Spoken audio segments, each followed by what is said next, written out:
নবী শব্দের অর্থ হচ্ছে বার্তাবাহক। খুব মনে রাখবেন, আমি জানি আমার এখানে যারাই আসেন অনেকে আলহামদুলিল্লাহ পড়াশোনা করেন বাড়িতে, এতটুকু বিশ্বাস আমার আছে। নবী শব্দের এক অর্থ হচ্ছে বার্তাবাহক বা মেসেঞ্জার। নবীর সংজ্ঞাটা কি?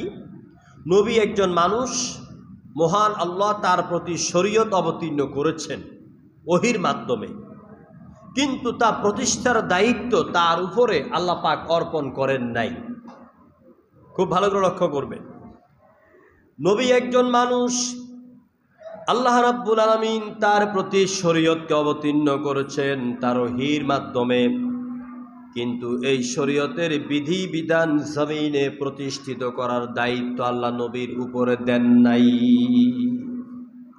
নবী শুধু এই বার্তাকে পৌঁছায় দিবেন, এ দাওয়াত দিবেন, প্রতিষ্ঠিত করার দায়িত্ব আল্লাহ তাকে দেন নাই। তাকে বলা হয় নবী। তাকে কি বলা হয়? নবী। নবুয়ত দিয়েছেন, আল্লাহর আইনকে প্রতিষ্ঠিত করার দায়িত্ব দেন নাই, তারে কি বলা হয়?